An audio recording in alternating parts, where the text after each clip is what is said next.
오늘도 예배 성공자 되기를 주 이름으로 축원합니다. 우리가 사람이 가지고 있는 모든 물건을 만들거나 어느 때에 가든지 무슨 일을 하든지 누구를 만나든지 모든 사람에게는 목적이라고 하는 것이 있습니다.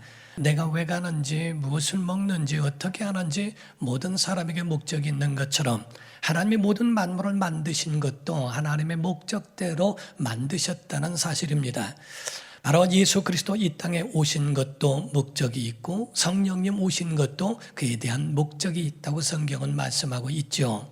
하나님은 하나님의 영광을 위하여 모든 만물을 지으셨다. 그의 백성들, 그의 자녀들을 만드셨다고 되어 있으며 예수님은 죄로 인하여 잃어버린 인간, 사람들을 구원하시기 위하여 이 땅에 오셨다라고 되어 있습니다. 좀 아까 우리 찬양대에서 찬양한 것처럼 비아돌로로서라고 하는 고난의 길이라고 하는 그런 찬송을 한 것을 보면서 제 마음속에 환상같이 여겨지는 그런 마음이 있었어요.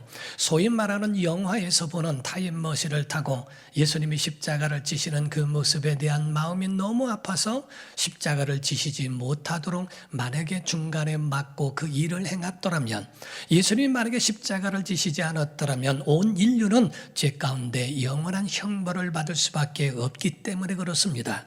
예수님이 이 땅에 오신 목적은 나는 죽으러 왔다, 내가 생명을 주러 왔다라고 말씀하신 것은 십자가에 죽는 죽음이 우리가 동정을 바랄 것이 아니라 그의 죽음은 온 인류의 구원의 길을 여는 것이고 구원의 문을 여는 것이기 때문에 그 목적대로 이 땅에 오셨다는 사실이지요.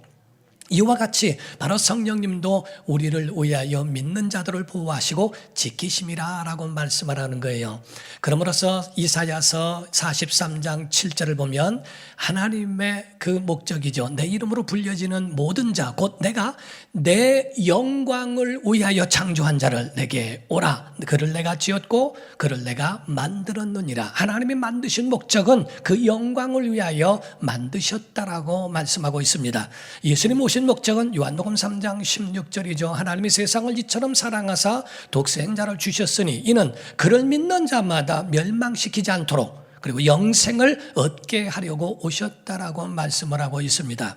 성령님이 오신 이유는 무엇일까? 요한복음 14장 16절부터 18절에 말씀하기를 내가 아버지께 구하겠으니 그가 또 다른 보혜사를 너희에게 주사 영원토록 너희와 함께 있게 하리니 그는 진리의 영이라 세상은 능히 그를 받지 못하나니 이는 그를 보지도 못하고 알지도 못함이라. 그러나 너희는 그를 아나니 그는 너희와 함께 거하시며 또 너희 속에 계시겠음이라. 내가 너희를 고아와 같이 버려두지 아니하고 곧 고아와 같이 버려두지 아니하고 너희에게로 올 것이라 라고 말씀을 하시죠. 성령님 오신 것은 우리를 고아와 같이 버려두지 아니하시고 우리를 지키시고 보호하시기 위하여 우리에게 오셨다라고 말씀을 합니다. 하나님은 참 선하신 분이신 줄로 믿습니다. 선하신 그 하나님이 우리를 창조, 낳으시고 그리고 우리를 죄에서 구원, 곧 우리를 건지시고 그리고 또 우리를 지키시기 위하여 함께 하시는 성령님의 역사하심이 우리를 보호하고 계시다 하는 거지요. 우리가 이 땅에 살아가면서 우리는 자기 뜻대로 살면은 안 됩니다. 하나님의 목적대로, 하나님의 계획대로, 하나님의 뜻대로 살려고 우리 자신은 하나님께로 향해 있어야 한다는 거지요. 다시 정리하면 우리의 삶의 목적은 하나님의 영광이어야 하고 그리고 예수 이름으로 또한 많은 영혼을 하나님께로 돌아오게 하는 구원의 사역이어야 하고 그리고 우리의 모든 뜻을 성령의 지원을 받고 성령님의 후원을 받아 그리고 하나님의 거룩한 뜻을 이루는 데 있다라고 보는 거지요. 하나님께서 이 땅에 바로 이와 같이 그 목적을 두신 것처럼 예수님 이 땅에 오셔서 그 뜻을 이루실 때도 마찬가지로 성령으로 행하셨다라고 되어 있습니다. 성령은 눈에 보이지 않아요. 무형상 비물질이기 때문에 볼 수도 없고 만질 수도 없습니다. 그러나 예수님의 모든 사역은 성령을 초월하지 아니하시고 그 성령께서 예수님의 모든 사역을 뒤에서 후원하신 이가 성령이시다라고 말씀하죠. 그러므로 성경은 여러 곳에서 예수님의 행하신 일, 잉태에서부터 침례, 광야에서 시험을 받으신 일, 그리고 또 명령 행하신 것, 귀신을 쫓아내신 그런 모든 일들까지도 예수께서 행하신 모든 일이 다 성령으로 행하셨다라고 되어 있습니다. 마태복음 1장 18절에 말씀을 하기를 예수 그리스도의 나심은 이러하니라. 그의 어머니 마리아가 요셉과 약혼하고 동거하기 전에 잉태된 것이 성령으로 잉태된 것이 나타났더니, 곧 우리가 사도신경을 하더라도 그는 성령으로 잉태하사라고 하는 말씀을 하는 것처럼 성령으로 시작부터가 성령께서 간섭하신 것을 가르쳐 말씀하고 있습니다. 그러므로서 또 마태복음 3장 16절에 예수께서 침례를 받으시고 곤물에서 올라오실새 하늘이 열리고 하나님의 성령이 비둘기같이 내려 자기 위에 임하심을 보았다라고 되어 있습니다. 성령께서 침례받고 올라오신 예수님을 향하여 성령이 임하신 것을 가르쳐 말씀하고 있죠. 또 4장 1절에 보니까 그때 예수께서 성령에게 이끌려 마귀에게 시험을 받으러 광야로 가셨다라고 되어 있습니다. 그 이후에 사도행전 1장 1절과 2절에는 데오빌로요, 그때는 이제 그 왕을 지칭하는 말입니다. 내가 먼저 쓴 글에는 무릇 예수께서 행하시며 가르치시기를 시작하신부터 그가 택하신 사도들에게 성령으로 명령하시고 승천하신 날까지의 일을 기록하였노라. 그의 사역 모두가 다 성령으로 행하셨다라고 성경은 말씀하고 있죠. 또 마지막으로 마태복음 12장 27절 28절에는 또 내가 바알세보를 힘입어 귀신을 쫓아내면 너희의 아들들은 누구를 힘입어 쫓아내느냐? 그러므로 그들이 너희의 재판관이 되리라. 그러나 내가 하나님의 성령을 힘입어 귀신을 쫓아내는 것이면 하나님의 나라가 이미 너희에게 임하였느니라 라고 선포하십니다. 예수님의 모든 사역이 이와 같이 성령으로 이루신 것처럼 우리의 사역도 하나님의 영광을 위하여 구원을 이루기 위해 성령의 도우심으로 성령님을 평생 의지하며 살아가야 할 우리의 모든 의무도 우리에게 있다라 하는 거죠.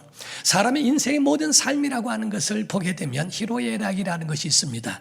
우리가 즐거울 때, 기쁠 때가 있으면 어떤 때는 분노할 때가 있고요, 슬플 때가 있으면 즐거울 때가 있는 것이 인생의 굴곡이 아닌가. 맑은 날만 있습니까? 비오는 날도 있는 거고 흐린 날도 있는 거지요. 그럼으로써 그 모든 것의 굴곡이나 이런 것들이 있어도 다 그것은 당연한 것으로 여기고 어떻게 하면 그거를 힘들고 어려운 것을 극복하며 이겨내면서 살아갈까 하는 겁니다. 저 전에 제 딸이 하는 얘기를 들었습니다. 자기가 아이를 낳고 첫 아이 때의 아이를 볼 때는 뭐가 아프고 하면은 꼭 무슨 일이 일어날 것 같아서 그 마음의 초조함과 이런 것들이 많이 있었다라고 이야기를 합니다. 한 번은 엄마들끼리 모여서 앉아서 이야기하는데 이 아이가 배설을 엄청나게 많이 해놓은 거예요. 거기에 당황한 나머지 나 집에 가야 되겠다고, 안 되겠다고. 왜 그러냐고 다른 엄마가 묻더래요. 그래서 애가 여기서 배설을 너무 많이 해서 감당이 안 된다고 그래. 아니 그게 뭘 그렇게 어렵냐고, 데리고 오라고 했더니 그 자리에서 다 해결을 하더라는 거죠. 처음 당해본 사람들은 당황하지만은 그러나 두 아이를 키워보고 세 아이를 키워본 사람들은 너무너무 그런 것들이 다 당연하게 여겨져서 그런 것들을 해결하는 방법도 알더라는 거지요. 우리에게 있어서는 고난이라고 하는 것을 그것이 우리에게 닥쳐오거나 힘든 일이 있다 할지라도 그거를 너무 염려하거나 낙심하거나 당황하거나 놀라거나 두려워하지 말라고 하는 것을 말합니다. 건강이라고 하는 것은 병이 안 드는 것이 아니라 그 병을 이겨내고 극복해 나가며 자기의 몸의 상태를 유지하는 것과 같습니다. 행복한 가정, 건강한 가정이라고 하는 것도 환난이나 고난이 없는 가정이 아니고 어떤 환난이나 고난이 온다 할지라도 연합해서 온 가족이 이 모든 어려움을 합심하여 이겨내고 극복하는 것이 건강한 가정이라고 하는 거지요.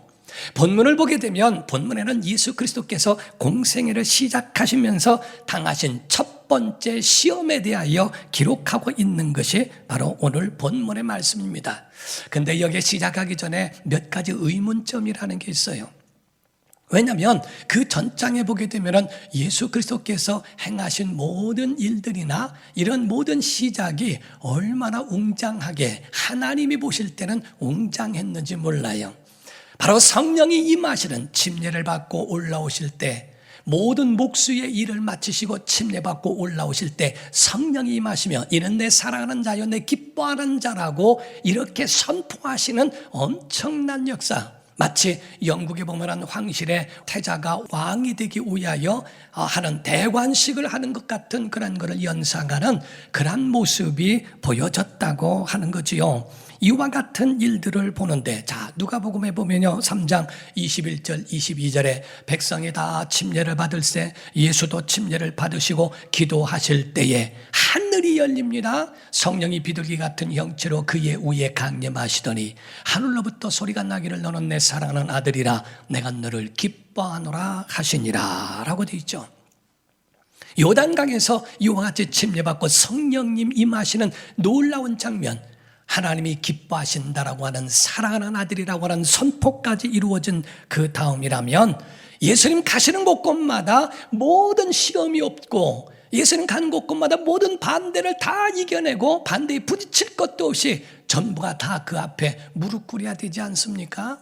이게 맞지 않은가?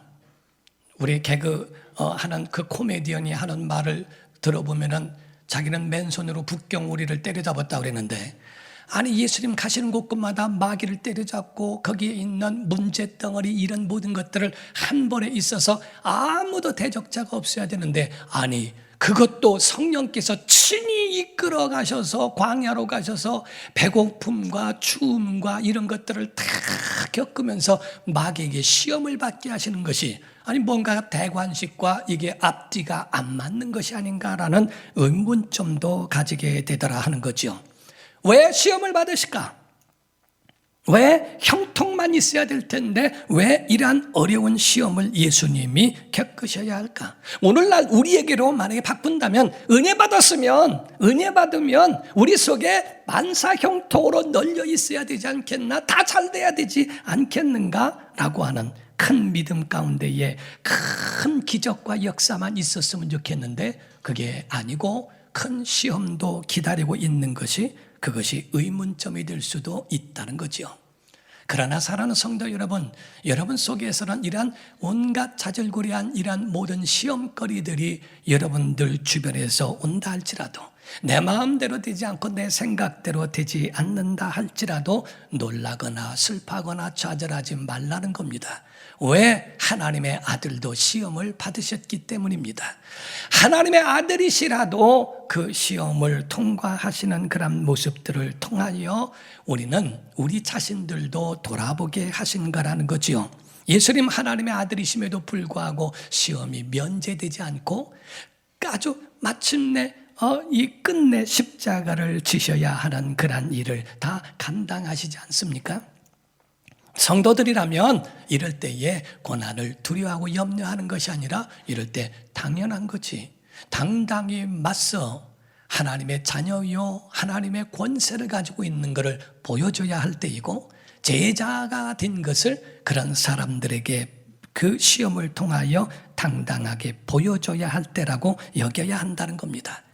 분명히 여러분과 제가 아셔야 되는 것은 우리에게 시험이 고난이 면제되지는 않았다 할지라도 그 고난 중에 주님은 함께 하시는 줄로 믿습니다. 그래서 여러분과 저에게 이 고난을 이길 수 있는 능력도 우리에게 주신다는 것을 믿으라는 거예요.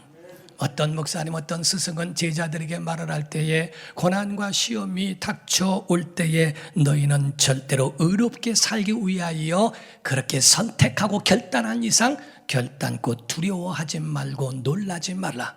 마귀는 죽은 영혼에게는 결단코 공격하지 않는다. 내가 공격을 받는다는 자체는 내 영혼이 살아있다는 증거이고 하나님의 사람이라고 하는 증거임을 잊지 말아라 라고 가르쳤다고 이야기를 합니다. 사랑하는 성도 여러분, 시험은 예수님과 성도들도 똑같이 적용되고 있다는 걸 여러분이 아셔야 됩니다. 장소를 막론하고 시간을 막론하고 환경을 막론하고 어디든지 어느 곳에든지 언제든지 우리에게 다가올 수 있다는 것을 열어놔야 한다는 거예요. 그 타겟과 그 대상은 누구든지 다 가능하다는 겁니다. 하나님의 아들도 공격한 자가 오늘 우리에게는 공격하지 않겠는가 하는 것을 돌아봐야 한다는 거죠.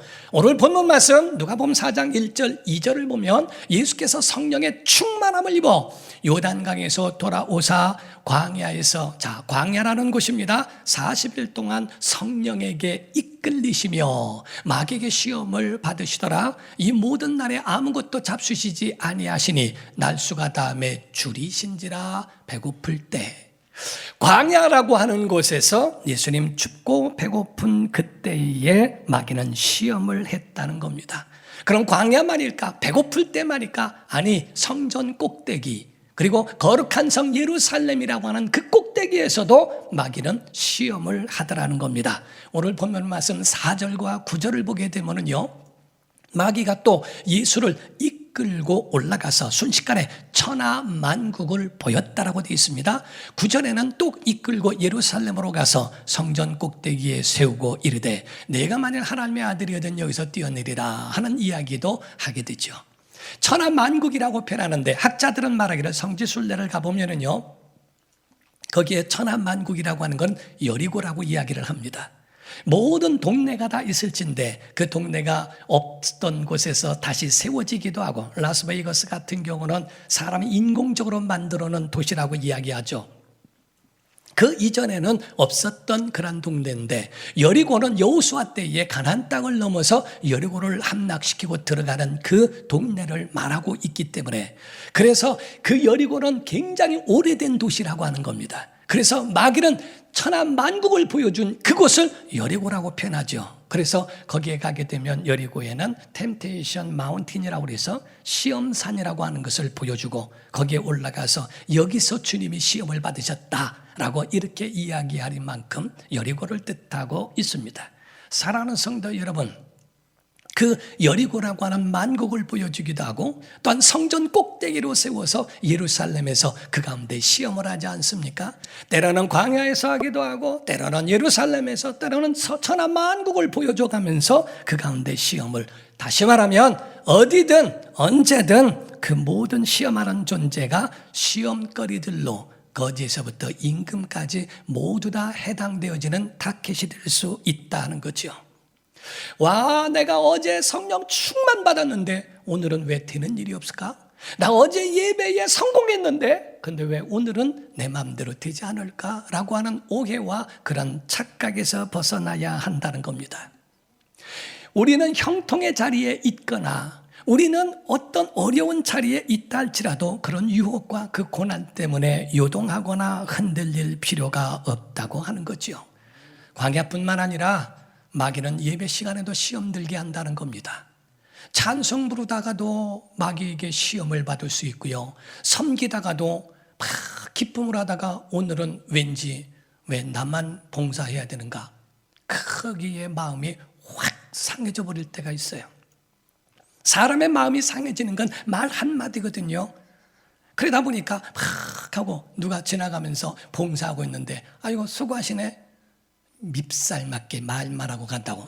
그래서 마음속에도 아니 수고하시네 하면은 아유 고맙습니다 하면 되는데 말만 하고 탁탁탁 해가지고 그냥 그 마음속에 상처가 돼. 섬기다가도 상처를, 찬송하다가도, 예배하다가도, 그 좋은 일하고 선한 일 하다가도 그 마음에 도사리고 있는 시험거리는 우리에게 공격해 올 수 있다는 것을 말합니다.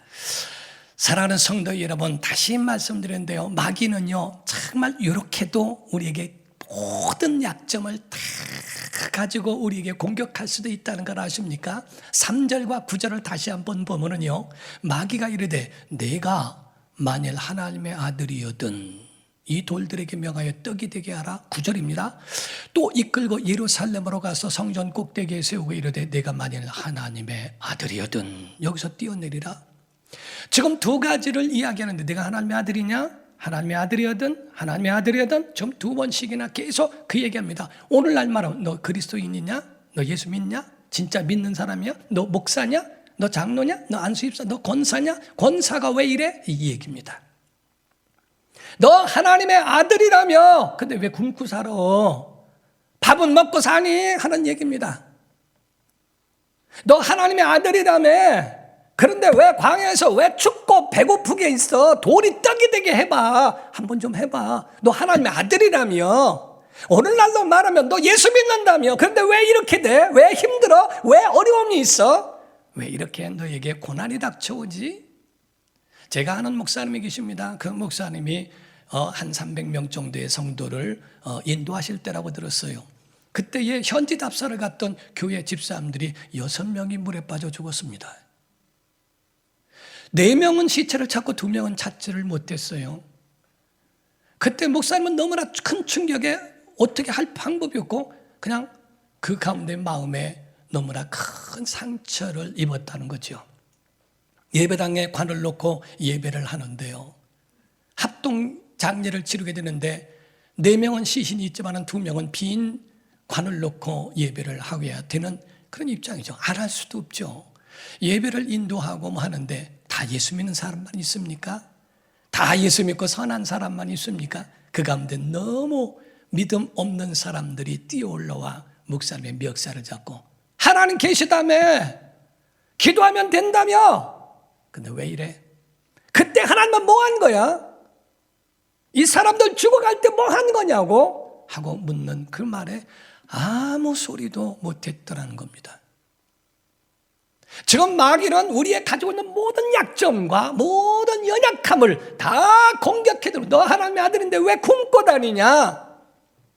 너 하나님 살아계심을 믿, 너 하나님의 아들이야? 성전 꼭대기 올라서 뛰어내려봐. 성경에 기록하기를 천사가 내 발에 돌에 부딪히지 않도록 잡아준다고 해서 해봐. 하나님이 진짜 내 다리를 돌에 부딪히지 않도록 잡아주실까? 하는 그러한 것으로 이야기하는 겁니다.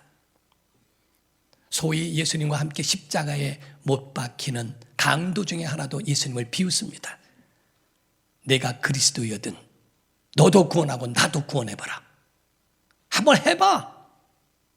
기도하면 된다며. 해봐. 라고 그렇게 말하고 있는, 마치 리더십을 잃으니까 동네 개도 그 사람을 무시하는 것 같다고 하는 것처럼 십자가에서 못 박혀 죽어가며 헐떡거리는 그 사람도 예수님을 비웃어가면서 하는 사탄의 소리를 하는 것을 보게 됩니다. 마귀는요, 목적은, 시험하면서 목적은 3번째에 있었던 목적이었습니다. 경배에 관한 부분이었죠. 그래서 하나님에 대하여 마음의 믿음을 금가게 하고 의심하게 하고 그 믿음을 깨려고, 에덴 동산에서 마치 선악과를 먹지 말라 하더냐, 하나님의 모든 실과를 먹지 말라 하더냐 하고 말할 때에 하와가 아니라 다 먹게 하셨는데 선악과만 못 먹게 한 거야 하고 이야기를 하죠. 그때의 똑같은 질문이어도 마귀는 질문을 달리 각도에서 하고 있습니다. 야, 모든 실과를 먹지 말라냐. 하나님은 안 주는 분으로, 하나님은 못 주는 분으로, 하나님은 다 그들에게 제한시키는, 제약하는 분으로 그렇게 묘사하려고 접근합니다. 오늘날 하나님에 대하여 악한 하나님으로 묘사하기 위해서 그 믿음을 깨는 거예요. 자, 네가 하나님의 아들인데 왜 춥고 배고프냐? 너 왜 그렇게 굶고 사니? 자, 그래, 네가 하나님의 아들이여? 땅떨어져 떨어져 봐라. 진짜 천사가 내 발이 돌에 부딪히지 않도록 잡아주라, 한번 시험해 봐야 할 거 아니야 하고 이야기하죠. 그런 악한 하나님이잖아. 근데 내가 나에게 고개만 꾹뻑 한번 해봐. 나에게 절 한번 해봐. 천하 영광 너에게 줄게. 얼마나 고난뿐만 아니라 유혹이 얼마나 달콤하게 그에게 다가올 수 있게 하느냐 하는 거죠. 나에게 절 한 번만 꾹뻑하면 내가 천하 영광을 주겠다. 최후의 그의 시험은 경배에 관한 유혹이었다라고 보는 겁니다. 단언컨대 여러분, 하나님의 사람들은요, 영광을 마귀에게 절하여 얻는 건 영광이 아닙니다. 마귀를 물리치고 영광을 얻기를 주 이름으로 축원합니다. 성경에 있는 목적과 그 오늘 시험에 대한 말씀은 바로 거기에 있는 거예요. 마귀에게 엎드려 영광을 취하는 자가 아니라, 어떤 사람들 말합니다. 연예인이나 예술인들이 말할 때 내 영혼을 거기에 팔겠다. 그 말함과 동시에 팥죽 한 그릇에 장자의 명분을 판 것처럼 얼마나 무시무시한 이야기인 줄 아십니까? 마귀에게 한 번만 엎드려 거기에 절하면 천하 영광을 주겠다는, 마귀에게 자기 영혼을 팔아버린 그런 사람도 없지 않아 있다는 거죠. 예수님은 자기 영혼을 팔지 않습니다. 경배에 관한 부분에 대하여 말할 때는 사탄아 물러가라! 오직 하나님께만 경배하고 다만 그를 섬기라 했다라고 예수님은 그에게 명령하시고 내어 쫓으시고 대적하신다 이게. 여러분, 요셉이 꿈을 꿨을 때 중동 지역에서는 해와 달과 별에 대한 것을 보게 됩니다. 거의 모두가 다 신격화했어요. 그래서 이집트나 이런 데서도요, 전부가 신격화한 거예요. 해신, 달신, 별신이라고 하는 모든 신이 다 거기에 있다는 것을 생각합니다. 그리고 나일강을 지키는 신이라고 생각하고 있거든요. 그래서 나일강을 지키는 신. 그래서 모세가 지팡이를 가지고 바로를 만났을 때 10가지 재앙을 한 것은 학자들은 말을 하기를 그것이 바다에 있는 물신부터 시작을 해서 강물의 신부터 그리고 지상신과 하늘의 신까지 전부 하나님이 심판하신 것을 말합니다. 그래서 물이 피가 되게 한 거예요. 한번 회복시켜봐라. 어떤 신도 물을 회복하게 할 만한 신이 없죠. 나일강을 지키는 신이 있다며 그렇다면 한번 네 나일강을 회복시켜봐라. 할 수 없습니다. 하나님만이 하실 수 있습니다. 물에서 나온 개구리, 그래서 물이 피가 되게 하고 개구리가 나오게 되고 이라고 하는데 그건 물에서 나오는 그 곤충을 이야기하는 거예요. 그리고 3가지는 바로 물신을 쳤고, 그리고 또 3가지는 땅의 신을 쳤고, 3가지는 공중신을 치고, 그리고 마지막에 장자를 멸하는 겁니다. 흑암을 그 가운데 내려보내시고 그 가운데 흑암이 깊음 위에 있는 그 가운데에 그 애굽 사람들은 두려워 떨게 되는 거죠. 요셉의 꿈이 해와 달과 별 앞에 요셉이 무릎 꿇은 게 아니라 그의 꿈에는 해와 달과 별들이 자기에게 무릎 꿇더라는 거죠. 여러분과 저는 마귀에게 얼굴을 조아려 절하는 그런 자들이 아니고 여러분들은 정말 하나님 앞에 엎드려 경배하여 얻는 영광이 있기를 주름으로 축원합니다. 이게 바로 성도들에 대한 믿음이라 이 말이에요. 오늘 볼 말씀에 또 아주 징그러운 이야기가 나와요. 13절을 보게 되면요, 마귀가 모든 시험을 다 한 후에 얼마 동안 떠났어요. 시험을 지금 이겼다고 해서 다 끝난 게 아닙니다. 죽을 때까지 시험은 계속 우리에게 옵니다. 이걸 넘어가니까 다른 산이 나오고 다른 산은 뭐예요? 여우 피하니까 곰 만나고 곰을 피하니까 호랑이 만나더라고. 이거 피하고 나면 저거 나오고 저거 피하면 저거 나오고 다 각각 얼마 동안 한판 졌네. 일단은 후퇴 하고 다시 공격할 준비하는 마귀의 그거 얼마나 징그러워요. 귀신이 무섭게 느껴지는 건 다른 게 아니라 안 죽어서 그래요. 공동묘지 지나갈 때 무서울 이유가 없잖아요. 흙덩어리가 뭐가 무서워요. 근데 지나갈 때 이러고 말이요. 죽은 자는 죽어 있어야 되는데 살아나는 게 무섭잖아요. 오늘날 좀비 같은 거 이런 거를 볼 때 영화 속에 이야기하고 하죠. 영적이에요. 그게 영적인 거예요. 마귀의 지금 안 죽잖아요. 죽이려고 그렇게 해도 안 죽잖아요. 그러니까 마귀의 가지고 있는 그 속성은 그렇게 우리에게 언제까지 죽을 때까지 주님 오시는 그날까지 이 모든 시험은 우리에게 그렇게 영적으로 다가오고 그래서 얼마 동안 떠났다 다시 접근해 들어오는 마귀의 특성을 가르쳐 말하고 있는 겁니다. 여러분과 저는요 그걸 두려워할 필요가 없어요. 우리 깨어 대적하는 자 되기를 주 이름으로 축원합니다. 이것이 바로 그리스도인들의 영성이라 하는 거죠. 어느 때든지 그런 가운데에 여러분들은 당황할 필요가 없다 하는 거예요. 도리어 교회가 은혜 없이 성장하고 예수 없이 성장하고 회개 없이 성장하고 그 가운데 성령 없이 성장했다면 그게 시험에 빠진 겁니다. 예수 없이 여러분의 가정이 형통했다면 여러분은 시험에 들어 있는 겁니다. 언제 어느 때에 무너지고 넘어질 줄 아무도 모르는 가운데 있게 된다는 거죠. 예수님이 사탄을 이기신 방법을 배웁시다. 우리 마태복음 4장 8절에서 11절에 마귀가 또 그를 데리고 지극히 높은 산으로 가서 천하만국과 그 영광을 보여 이르되 만일 내게 엎드려 경배하면 이 모든 것을 내게 주리라. 이에 예수께서 말씀하시되 첫 번째 사탄아 물러가라. 기록되었으되 주 너의 하나님께 두 번째 경배하고 다만 그를 섬기라 하였느니라. 이에 마귀는 예수를 떠나고 천사들이 나와서 수종드니라 라고 되어 있어요. 마귀를 물리치니까, 절한 것이 아니라 물리치니까 천사가 수종듭니다. 여러분은 가지고 있는 두 가지 선택 가운데 여러분이 선택해야 돼요. 하나님의 사람으로서 정말 마귀를 물리치고 천사의 수종받는 자가 되겠는가? 아니면 마귀에게 절하고 자기 영혼을 팔아버린 자가 되겠는가 하는 겁니다.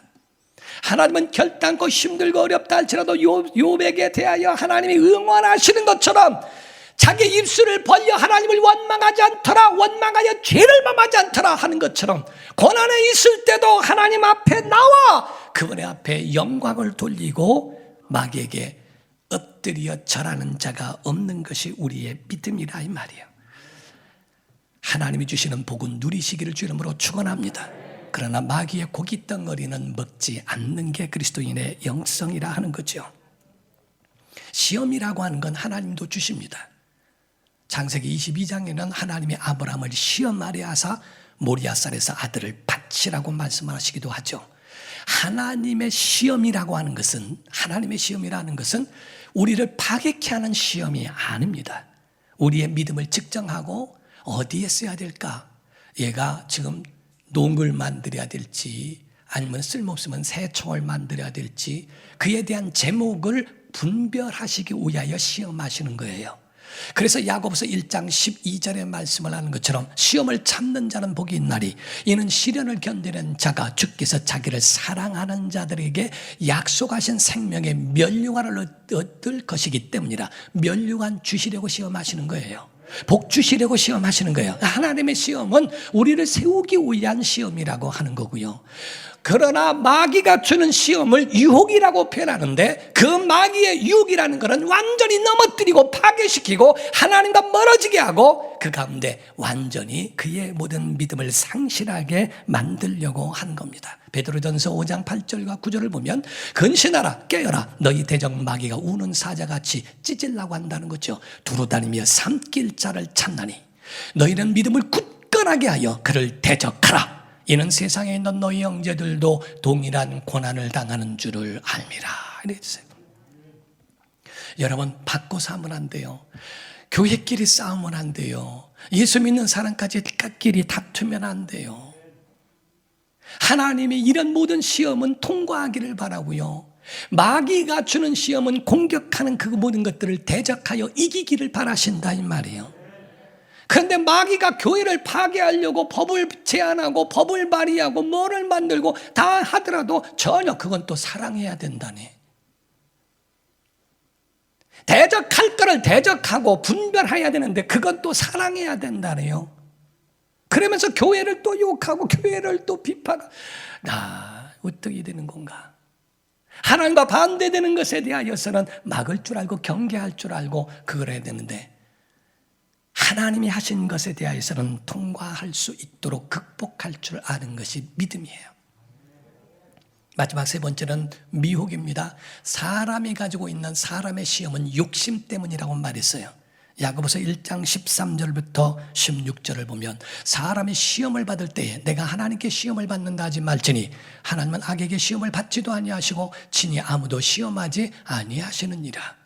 오직 각 사람이 시험받는 것은 자기 욕심에 끌려 미혹됨이니 욕심이 잉태한 즉 죄를 낳고 죄가 장성한 즉 사망을 낳느니라. 내 사랑하는 형제들아 속지 말라. 목사님 이 말이 틀린데요. 아까 지금 시험을 하나님도 주신다고 했는데 시험을 받지도 않고 주지 않는다는 말씀은 좀 이율배반적인 게 아닙니까?